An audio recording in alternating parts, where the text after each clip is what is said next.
ওলামা বন্ধু ফাউন্ডেশনের উদ্যোগে আয়োজিত আমন্ত্রিত ওলামাই হজরত ফজলা এজাম অত্র সংগঠনের সম্মানিত আমাদের প্রিয় বিভিন্ন পর্যায়ের দায় ইলাল্লাহবৃন্দ, নওগাঁ জেলার বিভিন্ন পর্যায়ের হাফেজ, কারি, আলেম, ইমাম, খতিব, বিভিন্ন পর্যায়ের স্থানীয় ব্যক্তিবর্গ সকলের প্রতি আবারও এই রমাদানুল মুবারকের সশ্রদ্ধ সালাম জানাচ্ছি, দোয়া করা এবং পাওয়ার আশায়। আসসালামু আলাইকুম ওয়া রাহমাতুল্লাহ।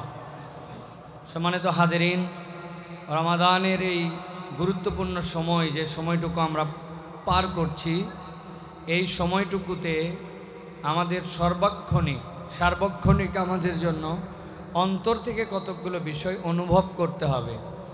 এই অনুভূতি এবং এই যে বিশ্লেষণ করে চলা, আল্লাহ রাব্বুল আমিন এইটাই আমাদের কাছ থেকে সব সময় চান। সিয়াম হচ্ছে আমাদের জন্য এমন একটি প্র্যাকটিস যেটার ব্যাপারে ভারতীয় উপমহাদেশের প্রখ্যাত আলেমে দিন আলী হাসান নাদভী রহমতুল্লাহি আলাই তিনি বলছেন, মানুষের জীবনে 30 দিনের রমাদানের সিয়াম আসে অল্প সময়ের জন্য, ক্ষণিকের, আর এইটার প্র্যাকটিস মানুষ তার পুরা জীবনটাই সিয়াম পালন করে। আমাদের পুরা জীবনটাই হচ্ছে সিয়ামের জীবন, সিয়ামের জিন্দিগি। আপনি যদি হিসাব করেন, হালাল বাইয়েন, হারাম বাইয়েন, কি দেখব কি দেখব না, আল্লাহ সব কিছু আপনার আমার জন্য রেখেছেন। আমার পুরা জীবনটাই সামগ্রিক সিয়াম, আর এর প্র্যাকটিসের জীবনটা হচ্ছে রমাদান মাসের মধ্যে যে এমন কতকগুলো হালাল সেটিও সেই সময় নিষেধ। কিন্তু একটা ইন্টারেস্টিং পয়েন্ট আছে, কেউ যদি রমাদানের সিয়াম ভাঙে ফেলে কোনো রকম প্ররোচনায়, ওই সিয়াম কোনোভাবে আর জোড়া লাগানো যায় না। যায় 11টার দিকে কেউ একজন আবেগে পানি খাইছে, খাওয়ার পরে উঠে বলতেছে, oh my God, I am very sorry Allah, আমি বুঝতে পারি নাই, একবারে পাগল হয়েছে কানতে কানতে, কিন্তু জাইনে বুঝে 1 গ্লাস পানি খাইছে। ওই দিনের রোজা কি আর জোড়া লাগবে ভাই? কথা বলেন, লাগবে? কিন্তু আল্লাহ রাব্বুল আলামিন এই সিয়ামের একটা পার্ট আমার জীবনে রেখেছেন। আল্লাহ বলছেন ওই জীবনে একটা পার্থক্য আছে, ওখানেও হালাল আছে, হারাম আছে, জীবনের বোধ আছে, মানা আছে, আল্লাহ নিষেধাজ্ঞা আছে। কিন্তু ওই সিয়াম যদি তোমার মৃত্যুর ঘরঘড়ি না হয়, তোমার যদি মৃত্যুর ফেরেশতা তোমার কাছে না চলে আসে, এর আগ পর্যন্ত বান্দা যদি আল্লাহর কাছে একবার ফেরত আসে, একবার তওবা করে, আল্লাহ তার ওই ভাঙা সিয়াম জোড়া লাগাই দিবেন। সুবহানাল্লাহ। তো প্রিয় ভাইরা, আমরা এই মহামূল্যবান সময় আছে। আমি আপনাদের কাছে ওয়াজ করব না, বা ওয়াজ করার মতো আমার কোনো এখানে ইচ্ছাও নাই। আমি 3টা দিকে আপনাদের মনোযোগ আকর্ষণ করব। আমাদের ওলামা বন্ধু ফাউন্ডেশন বড় আগ্রহ নিয়ে আমরা প্রতিষ্ঠিত হয়েছি এবং করেছি আমরা। এর কারণ কি? ইয়াং তরুণ আলেমদেরকে আমরা এমনভাবে একটা প্ল্যাটফর্মে আসতে চাই যেটা উম্মার জন্য কাজে লাগে। এখন ব্যক্তি আমি নিজেই যদি নিজে মূল্যায়িত হওয়ার পদ্ধতি না জানি, তাহলে কেমন করে মানুষ আলেম ওলামাকে দাম দিবে? কেমন করে মানুষ আলেম ওলামার গাইডেন্স দিবে? আমি যেই ওয়াজ সারা জীবন করছি, ওই ওয়াজই করতেছি রমজানের মধ্যে। কুতিবা আলাইকুমুস সিয়ামু কামা কুতিবা আলাল্লাযিনা মিন ক্বাবলিকুম লাআল্লাকুম তাত্তাকুন। অনেক মুসল্লির কাছে শুনে দেখবেন ইমামের থেকে ভালো পারে, আছে না ভাই? এই ওয়াজে আমি বছরকে বছর করে যাচ্ছি। এখন বলবেন হুজুর নতুন ওয়াজ কি? নতুন ওয়াজের জন্য আলেম ওলামাদের জন্য ওয়ার্কশপ লাগবে। আমি যদি এখানে যারা আমরা আলেম ওলামা আছি, আমি যদি আমার ভাইদের কাছে বলি, ভাই সামনে 17 রমজানের পরের থেকে আমাদের শেষ দশকে আসবে এতেকাফ, আপনি আপনার মুসল্লিদেরকে এতেকাফের কোনো প্ল্যানিং দিছেন? যে আপনি এতেকাফ কেন করবেন, কিভাবে করবেন? ওই মুসল্লিকে এতেকাফ করতে বললেই সে বলবে, ভাই এখনও আমার কর্মচারীর বেতন দেওয়া হয়নি, আমার এখন পর্যন্ত বউ বাচ্চার জামা কাপড় সেলাই করতেছে, ওগুলো উঠাবে কে? আপনি উঠাবেন? আমাকে যে এতেকাফ থাকতে বলছেন, আমার দ্বারা সম্ভব না ভাই, রিক্সাওয়ালা ভাড়াটিয়া নিয়ে আসে রাখে, চেষ্টা করো, টাকা লাগে 500 দিব। আমি বুঝাতেই পারিনি ইমাম হিসাবে যে আমার মুসল্লির এতেকাফের প্ল্যান কি হতে পারে, এতেকাফ তাকে কি মর্যাদা দিতে পারে। ইয়াং 10 জনকে আমি আমার মুসল্লির মধ্যে থেকে বানাতেই পারি নাই, যার মাথার মধ্যে এতেকাফকে ঢুকাই দিতে পারছি। আমি এতেকাফের প্ল্যানিং জানি না, কিভাবে মুসল্লি আমার বস মানবে? আমার কিছু ক্ষমতা তো থাকা লাগবে, যে ক্ষমতার অ্যাক্টিভিটিসের কারণে মুসল্লি আমার বস মানবে। আমার কোনো এরকম প্ল্যানিংই নেই। রাগ করেন না, আমরা ওলামা বন্ধু ফাউন্ডেশন এই জন্য করছিলাম, রমজানের আগে প্রস্তুতি হবে, ইফতার মাহফিল কেবলমাত্র হবে না, আমরা আমাদের জাতিকে আলেম ওলামার ইম্পর্টেন্স বুঝাবো। বিখ্যাত একটা গল্প আছে, এক ইমাম সাহেব নাকি একজনের হাত ধরে বলছে চল নামাজে চল, ওই বলছে আমার কাপড় না পাক, বলছে টেনশন করিস না, আমার মসজিদের লুঙ্গি আছে, তোকে লুঙ্গি দিব, ওটা পরে নামাজ পড়বি। ওই চিন্তা করছে আটকাই গেলাম তো।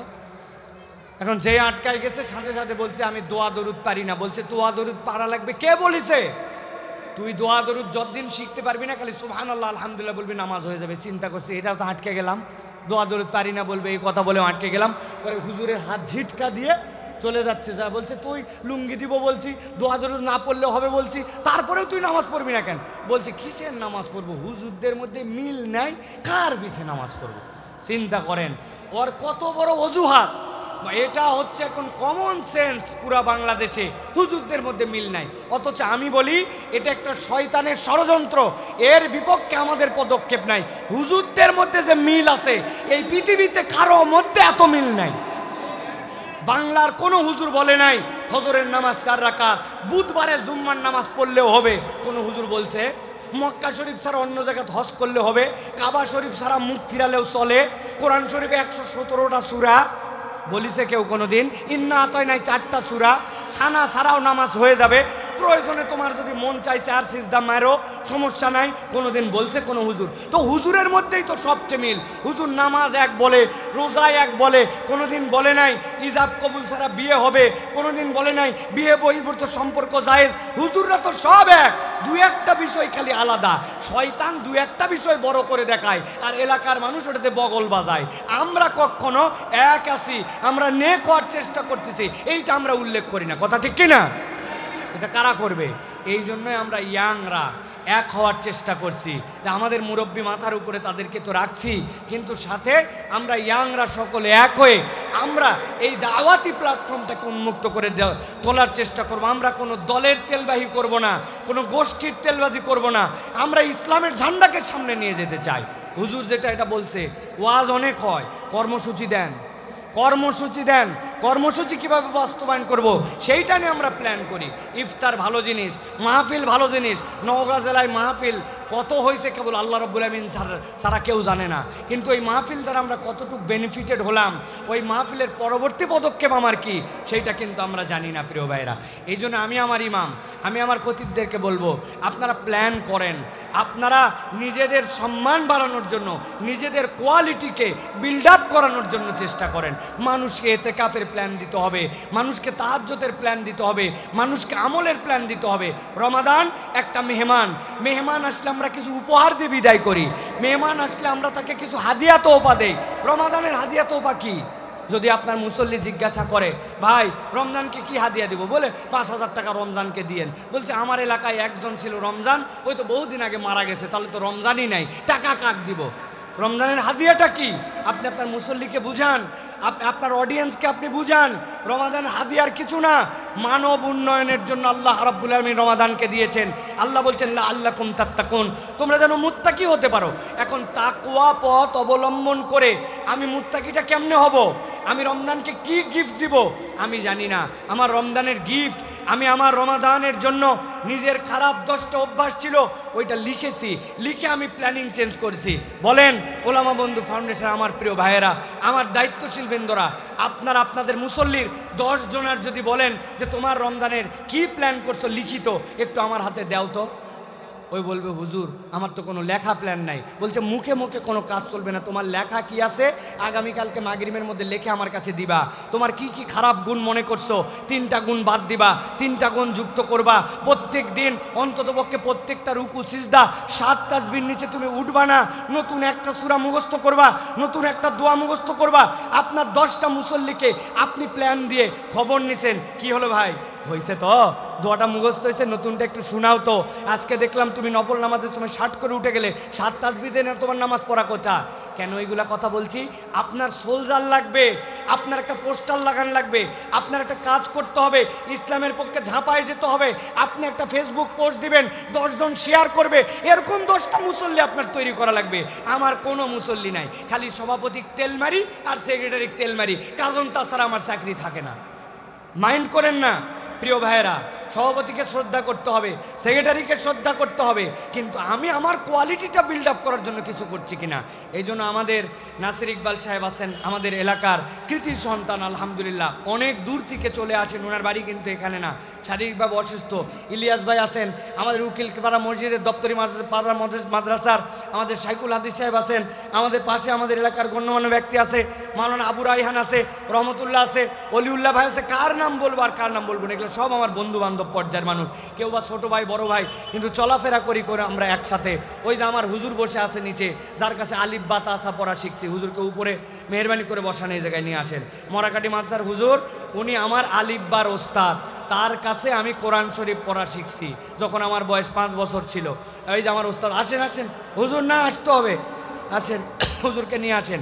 আমি বলবো আমরা সকলে মিলে মেহেরবানি করে যেই উদ্দেশ্যে আমরা এসেছি, এই উদ্দেশ্যকে সামনে রেখে আমরা যদি সামনের দিকে এগিয়ে যাই, আপনি টার্গেট করেন যে আপনার 10টা করে মানুষ তৈরি করতে হবে, এই মানুষগুলো আপনার স্বার্থে নয়, আল্লাহর জন্য আপনার জন্য তৈরি হবে, এই যুবকরা পরিবর্তিত হবে।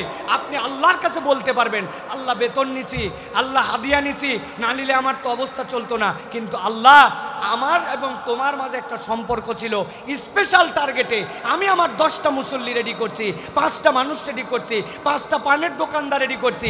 একটা দোকানে আমি বাজার করতে যাই, কাঁচা বাজার, টার্গেট করে যাই ওই লোকের কাছে, অনেক দোকানদার থাকার পরেও কেন তার কাছে যাই, আমার একটা মিশন আছে, ওই লোকের কাছে গোস্ত কিনি, ওই লোকের কাছে মুরগি কিনি, ওই লোকের কাছে কাঁচা বাজার কিনি, আমার একটা টার্গেট আছে। এই মিশন ভীষণ যদি আমরা তৈরি করতে পারি, আলেমদের হাত তালু উপরে আসবে। যতক্ষণ পর্যন্ত আলেমরা সমাজের উপরে না আসবে, ততদিন পর্যন্ত এই সমাজের পরিবর্তন করা সম্ভব নয়। এই সরকার অনেক সংস্কার করবে বলেছে, কিন্তু আল্লাহ বলছেন ওয়াইযাক্কিহিম ওয়া ইউআল্লিমুহুমুল কিতাব ওয়াল হিকমা, এই তাজকিয়ায়ে নফস এটা আলেমরা ছাড়া কেউ এই সংস্কার করতে পারে না। আল্লাহ এই জন্য বলছেন, আমার শেষ কথা, বাল নাকযিফু বিল হাক্কি আলাল বাতিল, এই হক, এই ইসলাম, এই কোরআন আঘাত করবে বাতিলের উপরে। আল্লাহ বলছেন এমনভাবে আঘাত করবে নিশ্চিহ্ন হয়ে যাবে, ফায়াদমাগুহু, তবে সেই পরিবর্তনটা অন্য কোনো জায়গায় নয়, সেটা চেতনা, আদর্শ, আখলাক এবং চরিত্রে। চরিত্রে পরিবর্তন না হলে কখনো বাংলাদেশ পরিবর্তন করা সম্ভব নয়, আর আলেমরা ছাড়া এইটা কেউ পরিবর্তন করতে পারবে না। আর সকল আলেম যদি এক না হয়, তাহলে আমাদেরকে পদানত হয়ে থাকতে হবে। আগামীর বাংলাদেশ ইসলামের বাংলাদেশ, আগামীর বাংলাদেশ আলেম ওলামার ঐক্যের বাংলাদেশ, আগামীর বাংলাদেশ আলেম ওলামার এক বাক্সের বাংলাদেশ ইনশাআল্লাহ।